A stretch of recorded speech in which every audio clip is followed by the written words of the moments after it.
Welcome to this week's Deep Dive. Today, we're delving into a topic that often brings a lot of confusion and, well, even a sense of fear for those navigating gout beef. hmm For far too long, the prevailing wisdom has been that red meat is strictly off limits, leaving many of you feeling like your dietary choices are incredibly narrow and, let's be honest, quite bland. Right, and that's a real struggle. But is that truly the full picture? Yeah. Is beef genuinely as problematic as everyone says, or is there maybe a myth here that we really need to challenge? We understand that gout can manifest as, intense joint pain, redness, debilitating inflammation, Yeah, that's rough. lingering discomfort, and even severely limited range of motion.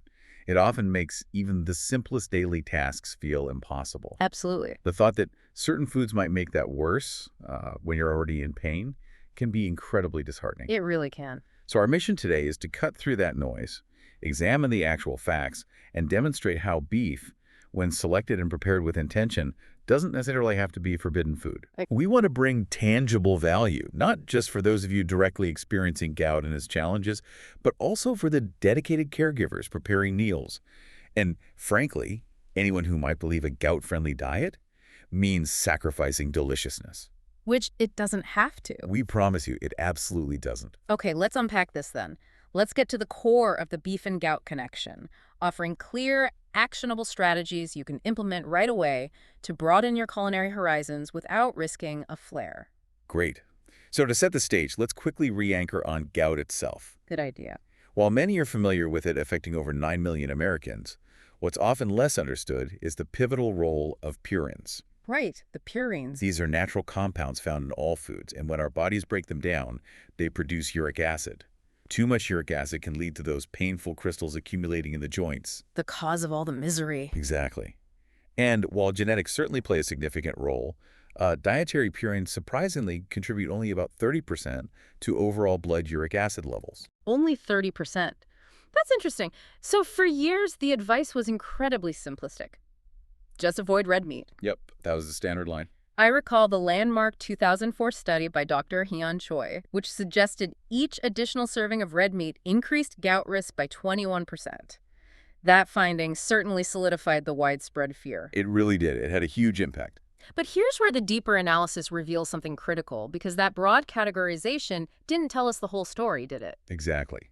The narrative around beef and gout has traditionally been, well, a bit of a blunt instrument. Right. However, contemporary analysis reveals a significant spectrum of purine content even within different beef cuts. Okay. While organ meats like liver can indeed soar to over 460 milligrams per 100 grams, which is definitely something to avoid, Definitely. most conventional beef cuts actually fall into a far more manageable low to moderate purine category, ranging from, say, 74 to 120 milligrams per 100 grams. Wow, 74. That's much lower than I thought possible for beef. It is. And this fundamentally redefines what a gout-friendly diet can look like for many, offering genuine hope for variety. That's fascinating, because the long-standing advice has been to avoid red meat entirely. For someone who's been diligently following that for years, how do they reconcile that with what you're saying about friendly cuts? That's a vital question. What specifically makes these cuts different, and which ones should our listeners look for? The difference lies in their inherent composition. Less cellular density, different tissue types. Let's break down the best options for you. Okay. First, the ultra-low purine options. We're talking 74 to 85 milligrams per 100 grams. Right. You've got beef ribeye. At just 74 mg 100 grams, this popular cut is surprisingly one of the safest choices. Ribeye. I wouldn't have guessed that. Then there's beef shoulder ribs, coming in at 77 mg 100 grams. These are excellent for flavorful, slow-cooked dishes. Slow cooking. And beef brisket. With 79 mg 100 grams, it's also ideal for braising and offers a really rich taste. Okay, those sound good. What's next? Next up are the low purine options, ranging from 98 to 110 milligrams per 100 grams. It's still pretty reasonable. Definitely. Here you have beef tenderloin, a premium lean choice at 98 mg 100 grams, maybe perfect for special occasions. Right. Beef sirloin, versatile and often more affordable at 110 mg 100 grams. A good staple. And beef round, sometimes called topside, another lean, budget-friendly option, also at 110 mg 100 grams, great for slicing. That's incredibly helpful, offering such specific choices. It really highlights how much variation there is. It does. But I wonder, for many busy listeners, ground beef is such a common and versatile staple. Is there any way to make that work, or is it truly the biggest challenge among beef products? That's an astute observation, as ground beef is indeed a go-to for many. Unfortunately, it does present a unique challenge. Oh, Surprisingly, ground beef tends to contain higher purine levels, often around 133 millig 100 grams, and this is largely independent of its fat content. really? Even lean ground beef? Even lean. This elevation is likely due to the grinding process itself, which can incorporate various cuts, trimmings, and maybe even minute amounts of organ tissue, all of which tend to be higher in purines. Ah, that makes sense. So for ground beef, we do recommend extra caution and often suggest considering alternatives if possible. Okay, duly noted. So, selecting the right cuts is a huge first step. But beyond choosing wisely at the butcher shop, what about the kitchen? Uh-huh. Are there specific techniques we can use to make beef even more gout-friendly, almost like a secret weapon against purines? This is where we uncover truly revolutionary possibilities. I mean, really interesting stuff. Ooh, revolutionary. Tell me more. Groundbreaking research, notably from the University of Georgia, has illuminated how proper preparation can dramatically reduce beef purine content, potentially by up to 35%. 35%. Yes. That's a massive shift in thinking and offers real hope for our listeners. Walk us through this pre-rinse protocol step by step. What's the science behind why it works so effectively? The science is quite elegant, really. Purines are water-soluble, Okay. so the goal is simply to extract them before cooking. The evidence is clear. Pre-rinsing beef for just 2 to 5 minutes can reduce purines by 20–25%, Wow, just from rinsing. just from rinsing. Yeah. The optimal protocol involves using cold water Cold gut. with a generous 5:1 water-to-meat ratio, so plenty of water. Right. Rinsing for 2 to 5 minutes longer provides marginally better results. Maybe aim for closer to 5. Okay, 5 minutes. Some gentle agitation during the rinse helps enhance the purine extraction into the water. Just swish it around a bit. Makes sense. And critically, completely draining and discarding the rinse water afterward. You're literally washing away a significant portion of those purines. Don't let the meat sit in it. That's such a simple, actionable step anyone can incorporate into their meal prep right away. Exactly. Very easy to do. Now, once it's rinsed, what about the actual cooking methods? Are some better than others for this purpose? Does it matter how you cook it after rinsing? Absolutely. When combined with that essential pre-rinsing, certain methods are far superior because they allow more of those water-soluble purines to leach out into a liquid that you then discard. Okay, so which ones work best? Boiling. This is the undisputed champion. Boiling. Interesting. It offers up to a 35% total purine reduction when combined with rinsing. It works precisely because purines transfer into the cooking liquid. Right. But this is critical. You must discard the cooking liquid. Do not consume it as gravy or broth. That's where the purines went. Okay, very important point. Discard the liquid. Studies actually show that as much as 60% of meat purines can transfer to the cooking water within just 10 minutes of boiling. 60% in 10 minutes. Goodness. Yeah. Then there's grilling after rinsing. This method also yields an impressive 31% reduction, likely due to purines dripping away with the juices. Good for barbecue season then. Could be. And poaching or steaming. These gentler methods provide a solid 20–25% reduction and also give the meat a lovely tender texture. Nice options too. Are there methods to avoid? Yes, definitely. Conversely, there are methods to avoid. Microwave cooking, for example, seems to actually increase purine concentration slightly, maybe by 10%, perhaps because it doesn't allow for removal. Okay, no microwaving rinsed beef. Right. And high-temperature dry cooking, like maybe pan-searing without any liquid after rinsing, might not be as effective. Also, pressure cooking tends to concentrate things, so probably not ideal here either. This information is truly empowering for anyone dealing with gout. It means you don't have to give up delicious beef dishes entirely. Not at all. And for caregivers, it offers clear, science-backed guidance on how to prepare meals safely and, delightfully. Exactly. And what's truly fascinating here is the broader context.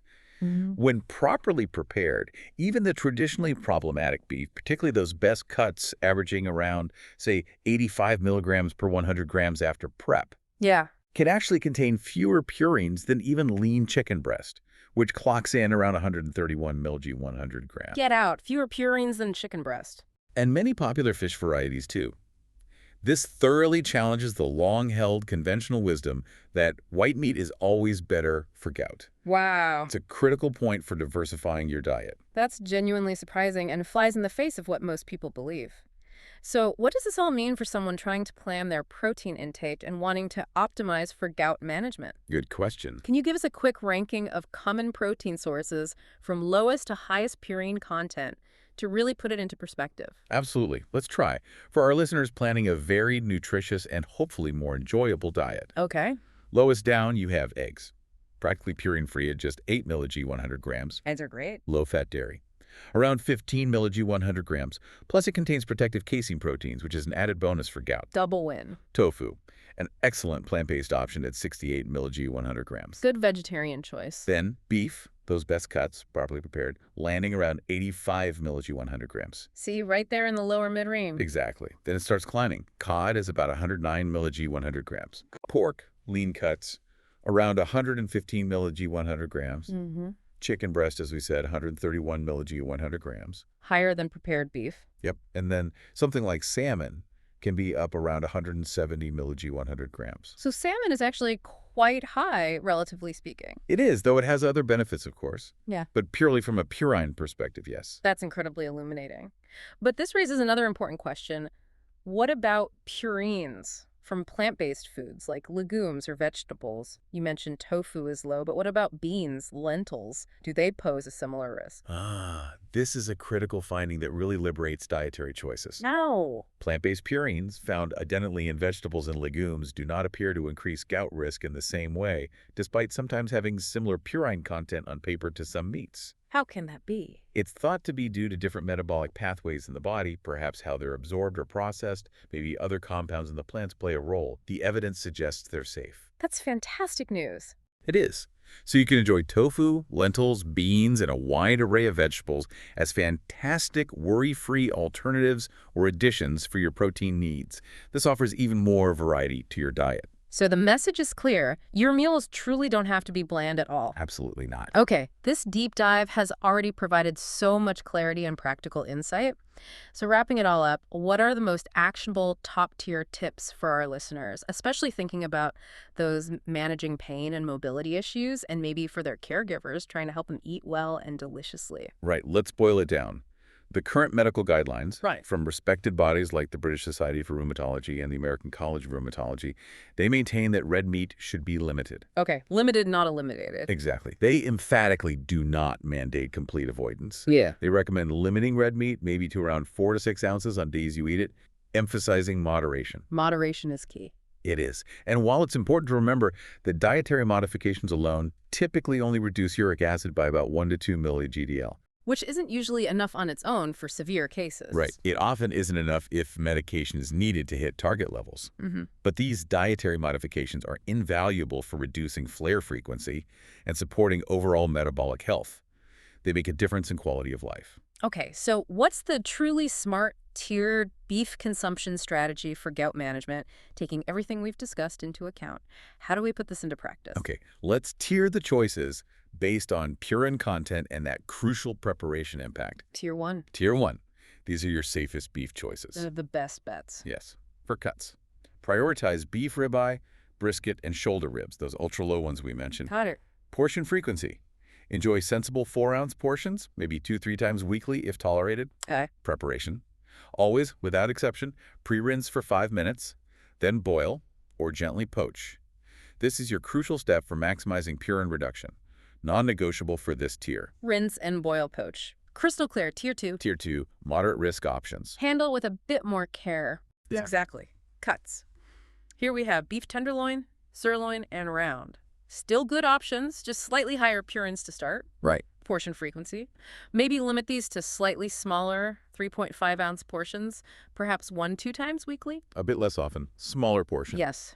Preparation. Still mandatory pre-rinsing combined with boiling or steaming. Don't skip the prep. Still rinse and boil steam. And importantly, monitoring. Track your individual response to these cuts. Pay close attention to how your body reacts in the day or two after eating them. Listen to your body. Makes sense. Okay, Tier 3. Tier 3. Use with extreme caution. The riskiest category. Yes. Cuts. This is where beef chuck and that tricky ground beef fall. Okay. Portion frequency. Maximum 3-ounce portions, and really weekly at the absolute most. Maybe even less often. Small and infrequent. Very. Preparation. Essential to use extended pre-rinsing, maybe even a bit longer than 5 minutes, followed strictly by boiling. You need maximum purine reduction here. Extra rinsing, only boiling. And honestly, for alternative, seriously consider substituting with tofu, eggs, fish, or chicken for these types of dishes, like casseroles or bolognese. They offer much lower purine risk for similar uses. Good advice. And to be absolutely clear, what beef items should our listeners completely avoid? No questions asked. Right. For minimum risk, you should never consume. Okay, the never list. Organ meats like liver, kidney, or brain. They have extremely high purine levels, often 460 plus mg 100 gram. Just not worth the risk. Primary triggers. Stay away from organ meats. Processed beef products without clear ingredient transparency. Things like sausages, some deli meats, they can contain hidden high purine components or additives. Check labels carefully or avoid. Be wary of processed stuff. And as we emphasized, beef broths or gravies made from the cooking liquid after boiling or poaching. That liquid is where the purines have been transferred and concentrated. Discard it. Don't make soup with it. Don't reuse the cooking water. Got it. So what does this all truly mean for you, our listener, and your journey with gout? What's the big picture takeaway? It means the conventional narrative has missed key nuances. Beef can absolutely be part of a gout-friendly diet when approached with intelligence and intention. It's not automatically off limits. Not automatically. Oh. The evidence is clear. Cut selection matters profoundly. Remember, a properly prepped ribeye has way fewer purines than liver. Huge difference. Preparation technique is undeniably crucial. Remember that pre-rinsing plus boiling combo can slash purines by 35%. That 35% is key. Portion control remains essential. Sticking to those 3-4 ounce servings is wise. Moderation still applies. And finally, individual tolerance varies significantly. What works for one person might not work for another, so it's really important to monitor your personal response and adjust as needed. This optimal approach sounds like it combines smart, lean beef choices, that proper preparation, moderate portions, and importantly, a diverse range of other protein sources like dairy, eggs, and those safe plant-based options. Precisely. What a far more sustainable, enjoyable, and empowering approach than total meat elimination, especially for those managing the daily challenges of gout. Exactly. It's about informed choices, not total restriction. And for personalized guidance that integrates these insights, we always recommend working closely with a rheumatologist or a registered dietitian specializing in gout. Professional guidance is crucial. They can help determine your individual uric acid targets and your specific dietary tolerance. The overarching goal is to maintain uric acid levels below that target, usually 6.0 mg/dL, while enjoying a varied, nutritious diet that supports long-term adherence and, importantly, a truly good quality of life. Thank you for joining us on this deep dive into beef and gout. We sincerely hope this discussion has shed new light on how you can confidently enjoy a wider variety of foods, including beef, and feel more empowered on your health journey. We truly love bringing you these evidence-based insights to help you live better. Be sure to subscribe to the deep dive so you don't miss any future explorations into complex topics like this. Yes, please do. Come back next week for more valuable insights. Remember, managing gout isn't about giving up your favorite foods. It's about making smarter, more delicious choices.